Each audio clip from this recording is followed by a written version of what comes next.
اگر آپ سرکاری اور درباری ملا بننا چاہتے ہیں تو پھر بنو بھائی، بنو۔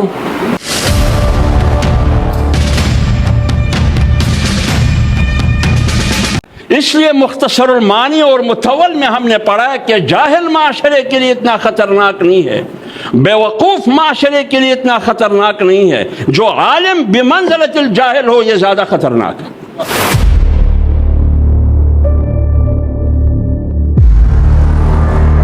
اس لیے تو کہا جاتا ہے فساد العالم فساد العالم۔ اس لیے تو یہ مسئلہ ہے کہ جب امام کا وضو ٹوٹ جاتا ہے، نماز فاسد ہو جاتا ہے، تو پوری مجمع کی نماز فاسد ہو جاتی ہے۔ اس کو کہا جاتا ہے فساد العالم۔ تو جب آپ قیادت کریں گے قوم کی، آپ وارث نبی ہے، تو پھر یہ چیزیں اپنے آپ میں پیدا کریں، یہ ضروری ہے۔ اور اکبر کی بادشاہت آپ کے سامنے ہے۔ اکبر نے نئے دین ایجاد کیا، سارے علماء اکبر کے ساتھ بیٹھے تھے۔ آپ اتنی لمبی تقریر کرتے ہیں مفتی عبدالرحیم پر اور فلانا پر اور فلانا پر، بھائی اس کو کہہ دو کہ آپ اور ملا مبارک ناگوری میں کوئی فرق نہیں ہے۔ آپ اور ملا مبارک ناگوری میں کوئی فرق نہیں ہے، وہ بھی سرکاری اور درباری مولوی تھا، میں شیخ احمد سرہنجی مجدد الفسانی کا بیٹا ہوں، وہ اکبر کے خلاف لڑ رہا تھا۔ اگر آپ سرکاری اور درباری ملا بننا چاہتے ہیں تو پھر بنو بھائی، بنو، مفتی عبدالقوی کی طرح بنو، مفتی عبدالقوی کی طرح بنو، کوئی ممانعت نہیں ہے۔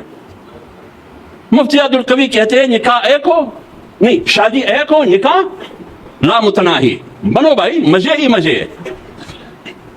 اگر آپ درباری اور سرکاری مولوی بننا چاہتے ہیں، ہم دعا کریں گے کہ آپ طاہر اشرفی بنے۔ انہوں نے کہا کہ اگر مسلمان کی طاقت کو ختم کرنا ہے، وحدت کو مولوی سے لڑاؤ، مولوی کو مولوی سے لڑاؤ، تاکہ یہ آپس میں لڑے، آپ تماشا کریں۔ لہذا ان مولویوں کے خلاف جس طریقے سے ہم لڑتے ہیں، اس کا فائدہ دشمن کو ہوگا۔ ہاں، لڑنے کا طریقہ ہے، صرف ان کو یہ کہو کہ آپ ملا مبارک ناگوری کی اولاد میں سے ہے، بس یہ کافی ہے۔ اور میں کس کی اولاد میں سے ہوں؟ مجدد الفسانی کی اولاد میں سے ہوں، میں امام ابن تیمیہ کی اولاد میں سے ہوں، جنہوں نے ہلاکو اور چنگیز کو چیلنج کیا، اور مجدد نے اکبر کو چیلنج کیا، اور سرکاری اور درباری ملا ان کے گود میں بیٹھے تھے۔ اور میں مولانا قاسم نانوتوی اور شیخ الہند کی اولاد میں سے ہوں۔